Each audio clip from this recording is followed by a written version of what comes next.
Tes. Ya. Tangannya bisa.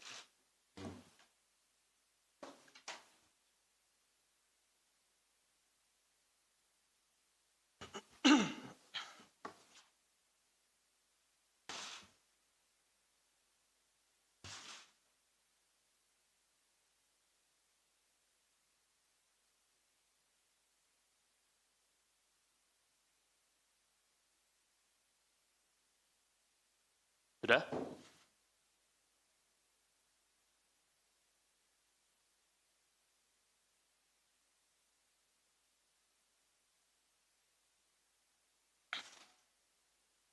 Cukup ya? Oke, silakan ke ruang tunggu lagi.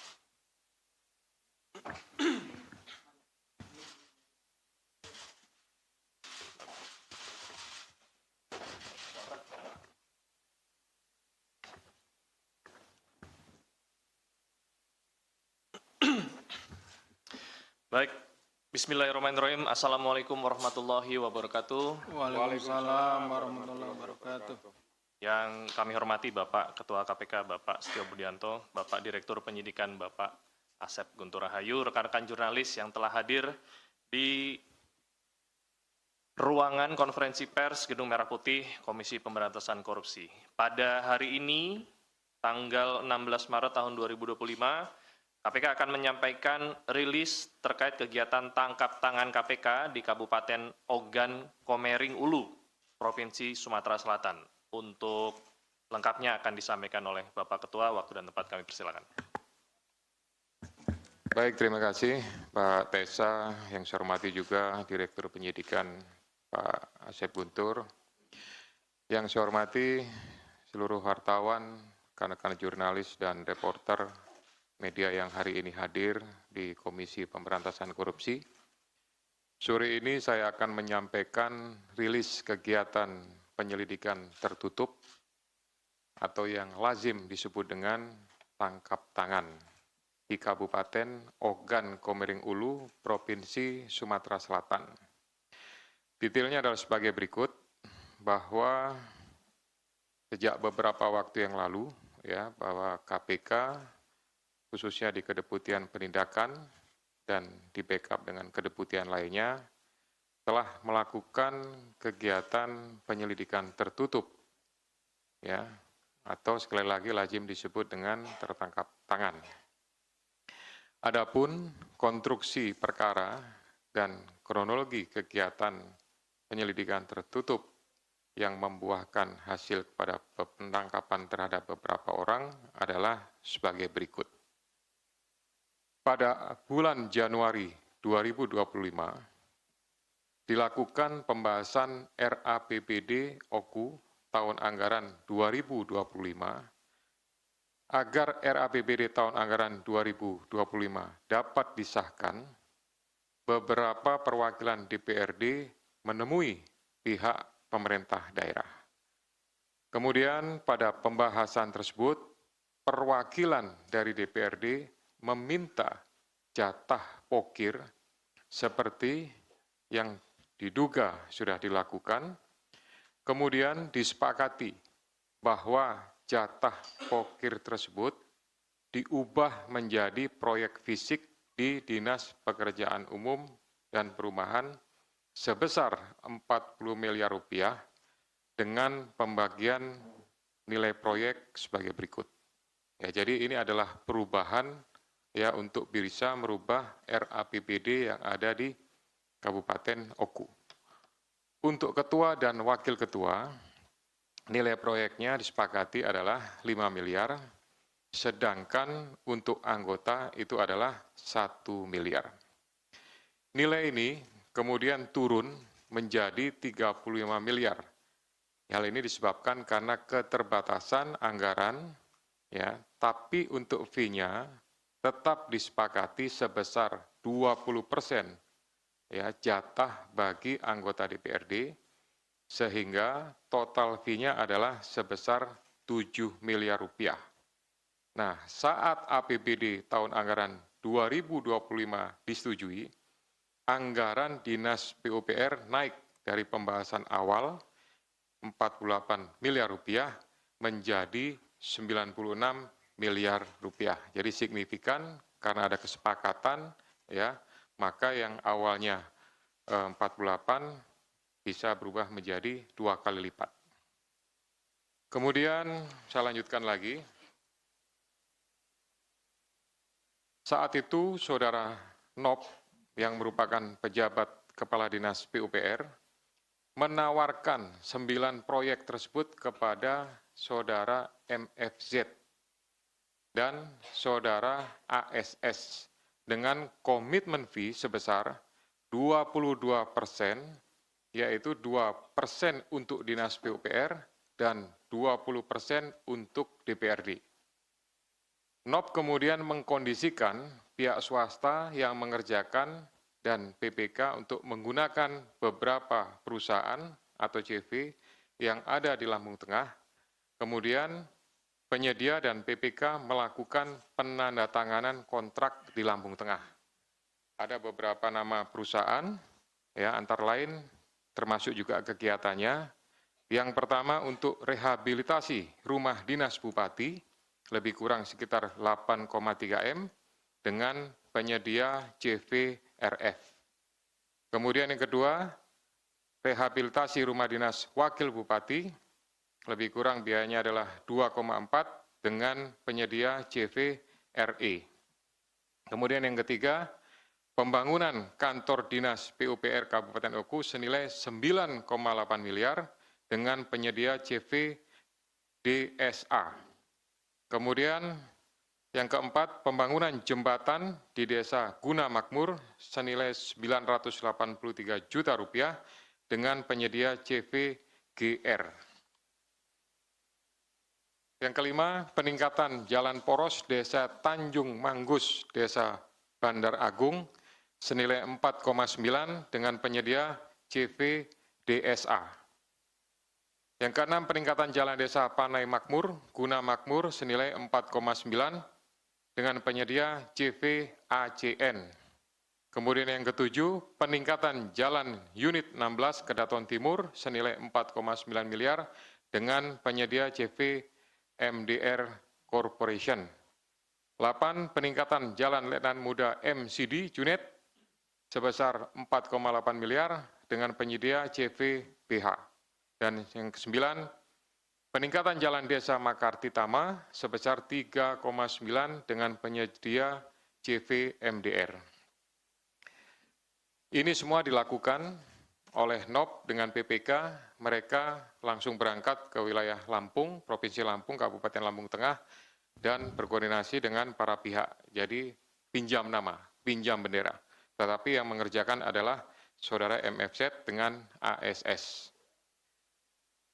Kemudian menjelang Hari Raya Idul Fitri, pihak DPRD yang diwakili oleh Saudara FJ yang merupakan anggota dari Komisi 3, kemudian Saudara MFR, kemudian Saudari UH, menagih jatah fee proyek kepada Saudara Nop sesuai dengan komitmen yang kemudian dijanjikan oleh Saudara Nop akan diberikan sebelum Hari Raya Idul Fitri melalui pencairan uang muka 9 proyek yang sudah direncanakan sebelumnya. Pada kegiatan ini, patut diduga bahwa berdasarkan informasi yang diperoleh, pertemuan dilakukan antara anggota Dewan, kemudian Kepala Dinas PUPR, juga dihadiri oleh pejabat Bupati dan Kepala BPKAD. Kemudian pada tanggal 11 sampai dengan 12 Maret, MFZ mengurus pencairan uang muka atas beberapa proyek. Kemudian pada tanggal 13, sekitar pukul 14, MFZ mencairkan uang muka di bank daerah. Kemudian karena ada permasalahan terkait cash flow-nya, uang yang ada diprioritaskan untuk membayar THR, TPP, dan penghasilan perangkat daerah. Keterbatasan uang tersebut, namun tetap akhirnya uang muka bisa dicairkan. Pada tanggal 13 Maret, Saudara MFZ menyerahkan uang sebesar 2,2 miliar kepada NOP yang merupakan bagian komitmen fee proyek yang kemudian diminta oleh saudara NOP dititipkan di saudara A yang merupakan PNS pada Dinas Perkim Kabupaten Oku. Uang tersebut bersumber dari uang muka pencairan proyek. Selain itu, pada awal Maret 2025, saudara ASS sudah menyerahkan uang sebesar 1,5 miliar kepada saudara NOP di rumah saudara NOP. Pada tanggal 15 Maret pukul 6.30, tim dari Komisi Pemberantasan Korupsi mendatangi rumah saudara NOP dan saudara A dan menemukan serta melakukan penyitaan uang sebesar 2,6 miliar yang merupakan uang komitmen yang diberikan oleh MFZ dan ASS. Kemudian tim secara simultan juga mengamankan MFZ, ASS, dan FJ, MFR, dan UH di rumahnya masing-masing.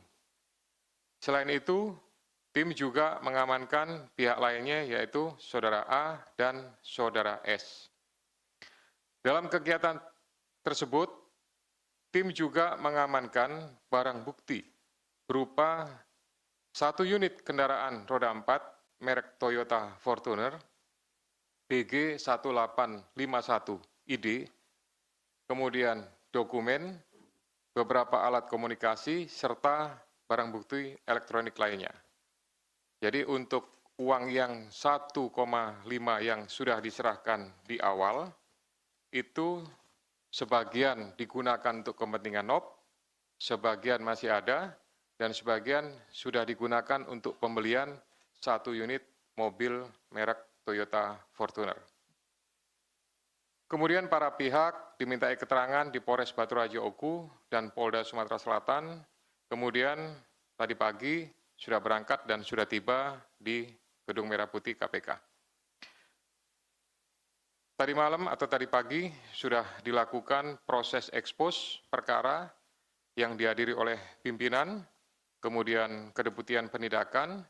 Berdasarkan hasil ekspos tersebut, telah ditemukan bukti permulaan yang cukup terkait dugaan tindak pidana korupsi berupa penerimaan hadiah atau janji dengan pengadaan barang dan jasa di lingkungan Dinas PUPR Kabupaten Oku, sampai dengan dari tahun 2024 sampai dengan tahun 2025.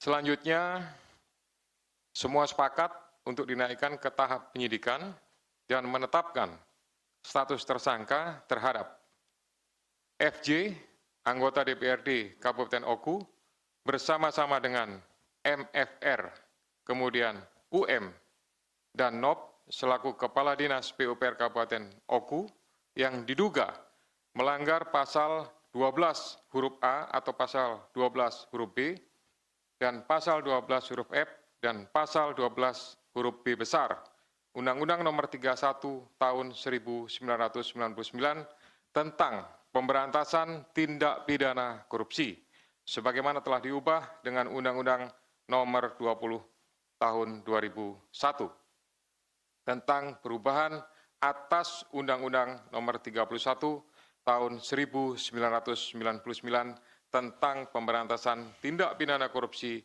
Yunto Pasal 55 Ayat 1 ke 1 KUHP.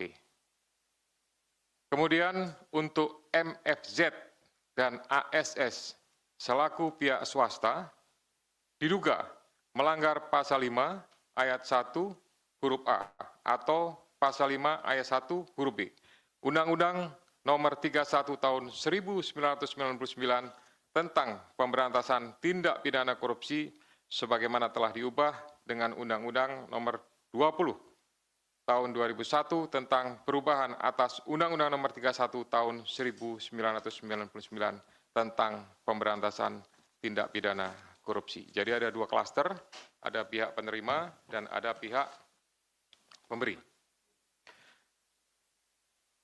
Penyidik selanjutnya melakukan penahanan terhadap 6 tersangka tersebut selama 20 hari terhitung mulai tanggal 16 Maret sampai dengan 4 April 2025 terhadap 3 tersangka yaitu FJ, MFR, dan UM ditempatkan di Rumah Tahanan Negara Cabang Rutan dari Rutan Kelas 1 Jakarta Timur di Gedung KPK C1.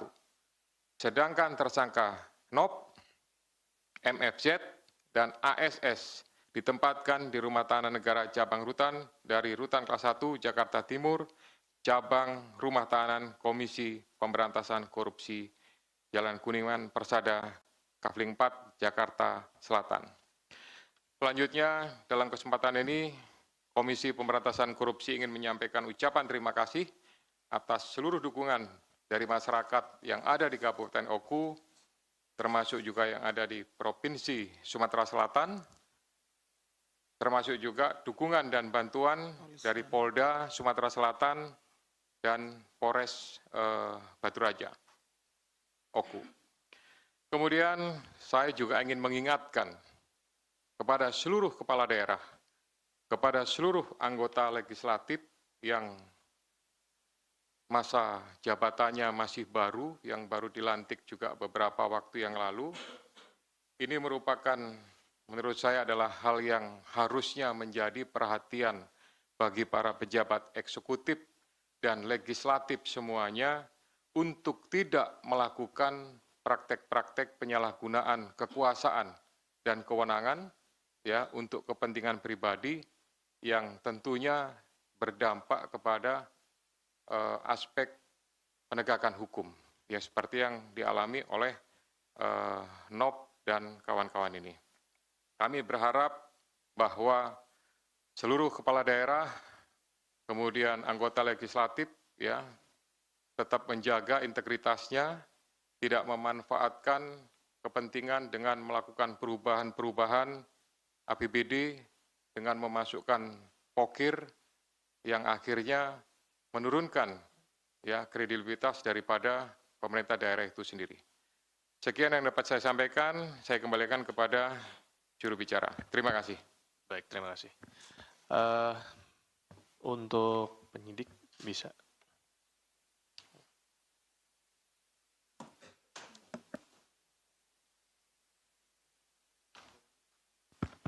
Akan ditunjukkan ya barang bukti oleh penyidik.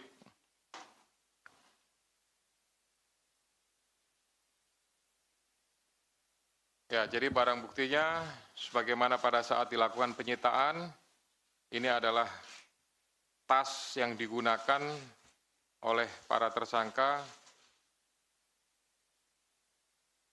ya dengan maksud untuk disimpan dan akan dibagikan.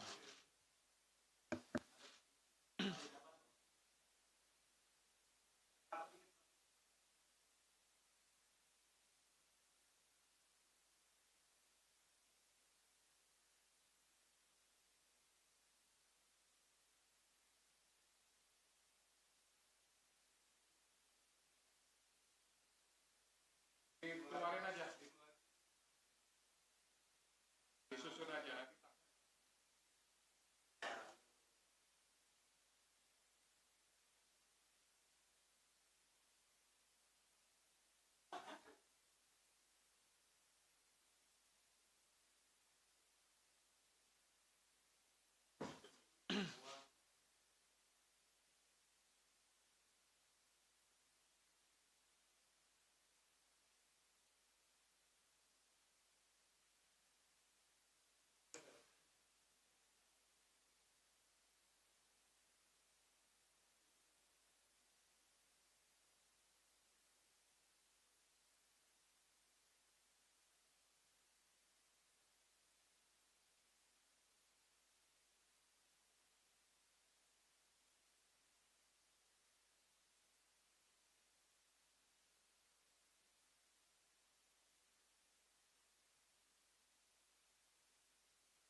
Udah cukup ya?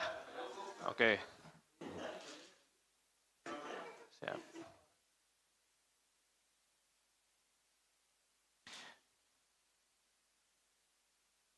Untuk BB-nya bisa langsung dimasukin ke tas dan dibawa keluar ya. Biar aja, Pak. Oke. Tinggal aja Mas Vicky sama ini. Nggak usah ditutup, biarin aja. Oke.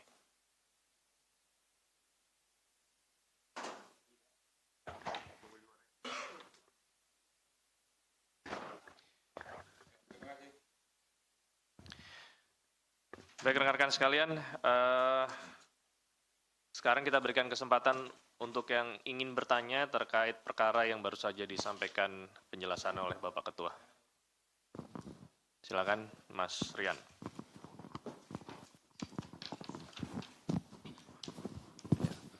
Ya, selamat sore Pak Ketua, Pak Dirdik dan Mas Jubir. Saya Rian dari CNN, Pak. Yang pertama soal dari informasi yang KPK terima atau pemeriksaan awal terhadap para pihak yang ditangkap maupun yang jadi tersangka ini, bagaimana peran dari Bupati atau Wakil Bupati, Pak? Karena tadi salah satu proyeknya juga kan ada pengadaan rumah dinas Bupati dan Wakil Bupati. Barangkali sudah ditemukan pemufakatan jahat dari kepala daerah itu. Nah, yang kedua, bagaimana upaya KPK?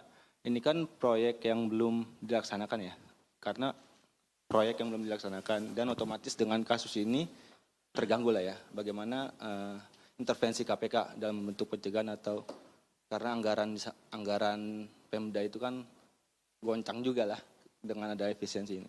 Itu aja. Terima kasih. Lanjut. Saya Mas. Selamat siang. Pak Ketua, Pak Dirdik, dan Mas Jubir. Saya Wahyu dari Rakyat Merdeka. Tadi kan sempat disebut bahwa NOV ini sudah diduga terbiasa melakukan hal demikian nih terkait pengkondisian proyek-proyek di PUPR. Dan beberapa perusahaan yang dijadikan nomine juga kan dari Lampung Utara kalau nggak salah tadi. Itu apakah terkait dengan proyek-proyek sebelumnya juga terlibat atau ada suap-suap sebelumnya di bupati-bupati yang sebelumnya? Dan kedua, soal sleeping fee ini dapat berapa persen pihak-pihak yang menerima nomine itu? Terima kasih.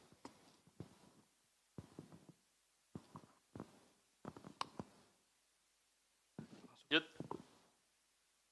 Terima kasih Mas Esa. Izin Pak Ketua, Pak Dedek. Nur tanya tadi Pak Ketua ngomong bahwa uang yang disita sekarang yang ditunjukkan itu bakal dibagikan. Yang diminta oleh 3 orang DPR ini bakal dibagikan kepada anggota DPR OKU yang lain maksudnya atau gimana? Apakah bakal ada pemeriksaan lebih lanjut buat anggota DPR yang lain? Itu yang pertama. Dan kedua tadi ada pertemuan dengan pejabat bupati. Itu maksudnya pejabat bupati OKU ya maksudnya. Dan itu tuh bakal diperiksa lagi nggak dia? Dan juga tadi ada proyek untuk rumah ketua dan wakil ketua Bupati OKU. Itu bakal diperiksa lebih lanjut nggak? Saya lihat Bupati OKU ini udah jabat dari 22 Maret dan sekarang terpilih lagi. Itu gimana kelanjutannya? Palingan itu aja saya kembalikan. Ada lagi? Cukup ya? 3 dulu. Baik. Tes.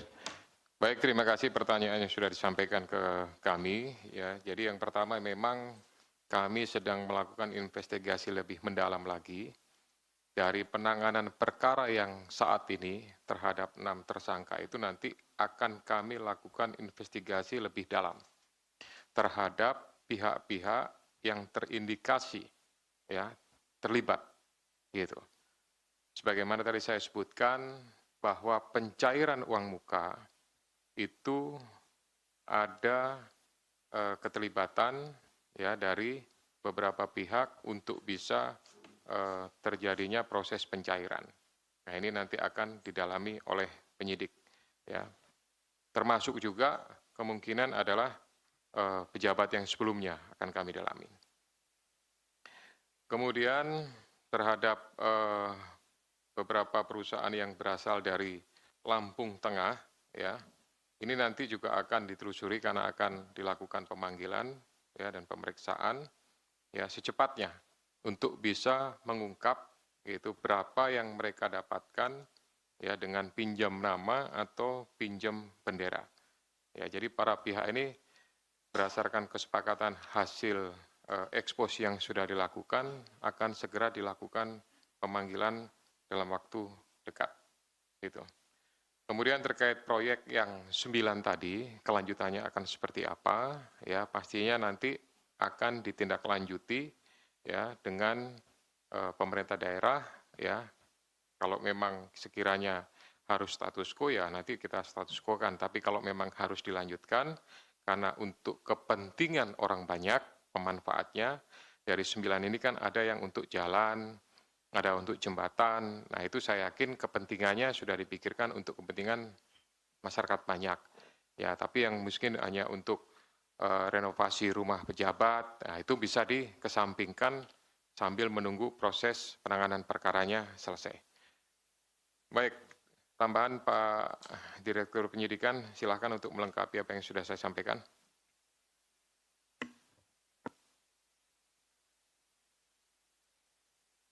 Bisa.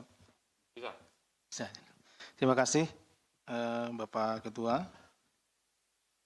Izin menambahkan, ini ada 6 pertanyaan dari 3 rekan. Yang pertama Mas Rian tadi sudah disampaikan oleh Pak Ketua.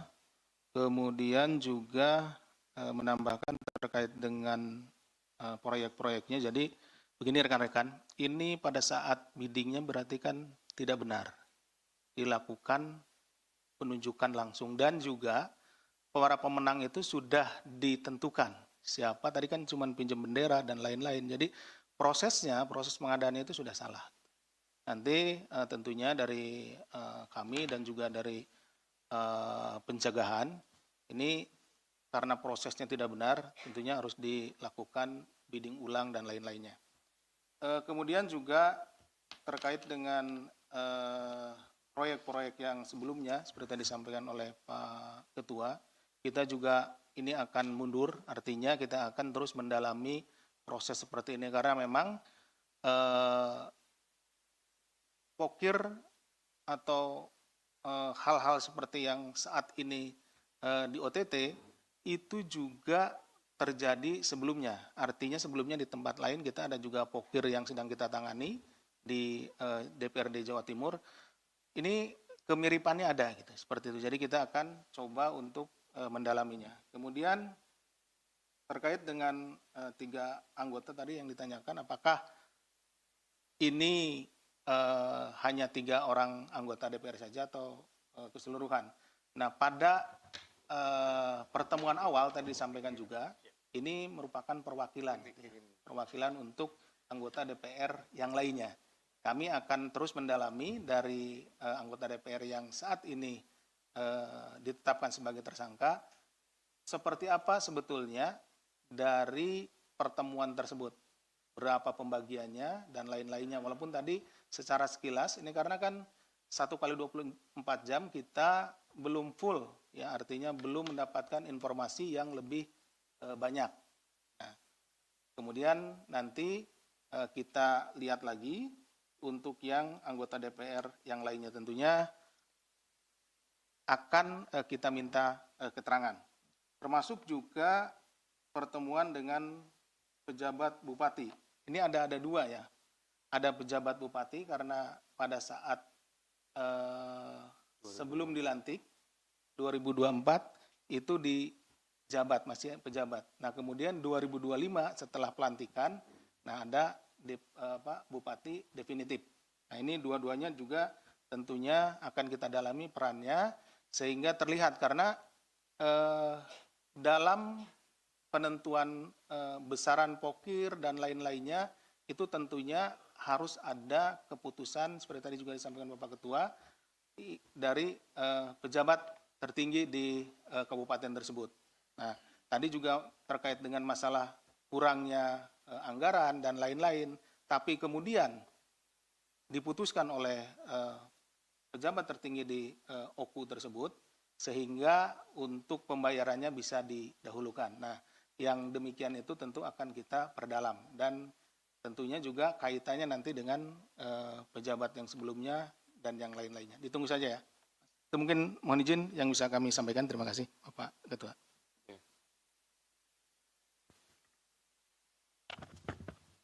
Cukup.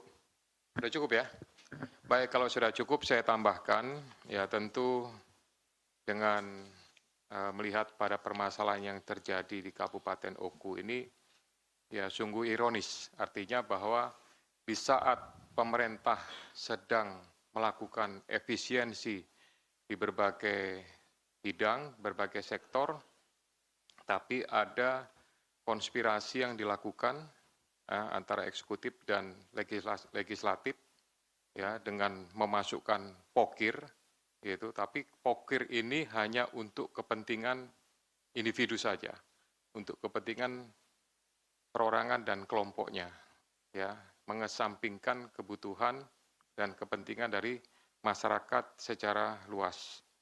Ya oleh karena itu sekali lagi saya ingin mengingatkan, ya karena pokir ini, ya diduga ini jamak terjadi, dilakukan praktek-praktek seperti ini di pemerintah daerah dan legislatif.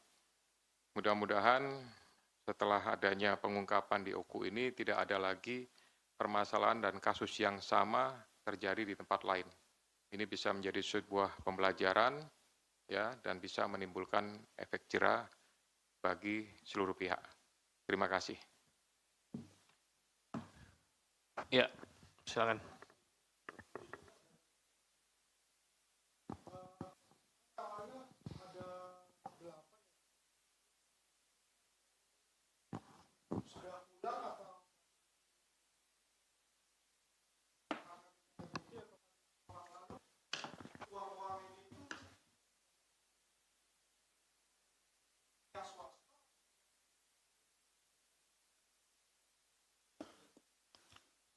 Mohon izin Pak Ketua izin menjawab. Jadi begini Mas, yang kita amankan awalnya ada 8 orang benar. Kemudian kita dalami keterangannya dan kita tadi malam seperti disampaikan juga oleh Bapak Ketua bahwa kami dari Kedeputian Penindakan secara berjenjang kemudian melakukan ekspos, dihadiri oleh seluruh pimpinan, kemudian juga seluruh Kedeputian Penindakan, di mana tentunya di dalam ekspos tersebut kita masing-masing mengurai dari setiap orang ini. Setiap orang ini fakta perbuatannya seperti apa dari setiap orang ini. Nah, yang masuk tadi di unsur pasal kan ini suap, ada pemberi, ada penerima. Jadi ada pemberinya 2 orang, kemudian penerimanya ada 4 orang, yaitu NOV ya, Kadis PUPR, kemudian dengan 3 anggota DPRD, dan pemberinya adalah swasta. Nah, yang 2 lagi itu karena hasil dari kita melihat fakta-fakta perbuatannya masih belum cukup bukti, sudah kita kembalikan karena 1 kali 24 jam sudah harus dikembalikan, ditentukan apakah dia sebagai tersangka atau bukan. Jadi sebelum 1 kali 24 jam tadi malam ya kita tentukan. Sekarang yang bersangkutan sudah kita kembalikan. Itu yang pertama. Kemudian yang kedua, uang ini kan awalnya 35 miliar. Nah, dibagi menjadi beberapa pekerjaan, ada 9 pekerjaan. Nah, 9 pekerjaan tersebut yang pokir ini ya, itu lalu dimintakan uang mukanya. Uang mukanya. Ini kan uang muka itu masuklah dari uang yang dianggarkan tersebut, yang masing-masing tadi ada 9 pekerjaan, nanti bisa dilihat. Nah, masing-masing uang muka itu diberikanlah kepada pihak swasta. Keuangan ya tentu dari APBD ya, APBD. Karena ini akan membiayai 9 proyek tadi. Tapi kenapa ini larinya jadi ke swasta? Karena yang pelaksana pekerjaan nanti adalah pihak swasta, walaupun tadi dipinjam bendera. Yang mengerjakan tadi sampaikan Pak Ketua hanya 2 orang ini. Nih ada tadi namanya di sini 2 orang itu. Nah, uangnya lalu diberikan ke orang tersebut. Dari sana diambillah 20%-nya, gitu ya, 20%-nya dari sekian. Makanya ini yang ada adalah 2,2 miliar ditambah tadi 1,5 miliar dari awal. Nah, seperti itu. Bisa dipahami? Oke, terima kasih. Ya, saya tambahkan sedikit ya. Jadi sebenarnya sistem pengadaannya itu sudah menggunakan e-katalog. Gitu. Nah, tapi karena memang sudah dikondisikan sejak awal, Kepala Dinas PUPR ini bersama PPK-nya sudah mengkondisikan, ya, berangkat ke Lampung Tengah untuk mencari CV atau perusahaan yang mau digunakan namanya, gitu. Tapi pekerjaan secara fisiknya nanti akan dikerjakan oleh si pihak swasta ini, gitu. Nah, dengan kondisi di awal saja uang mukanya sudah diambil, kemudian diserahkan dan digunakan oleh pihak lain, tentu ini juga akan berpengaruh terhadap kualitas daripada proyek itu sendiri. Gitu. Jadi proyek yang misalkan saya sebutkan ya, contoh pembangunan jembatan nilainya cuma 983 juta sekian. Nah, kemudian dipotong lagi 22%, gitu. Belum lagi nanti mereka harus mengambil keuntungan dan lain-lain. Berapa nilai dari 983 itu turun lagi. Itulah yang mereka lakukan. Ya, jadi ada konspirasi, ada pemufakatan jahat ya untuk merencanakan semua ini agar uangnya itu kemudian diberikan kepada para pihak, baik itu di legislatif maupun dimanfaatkan sendiri oleh Kepala Dinas PUPR. Dan mungkin juga masih ada pihak-pihak lain yang mendapatkan keuntungan ya secara tidak wajar, secara tidak resmi dari praktek yang dilakukan mereka dengan cara-cara tadi yang saya sebut pokir ya dan perubahan RAPBD. Itu tambahannya. Terima kasih. Saya kira cukup.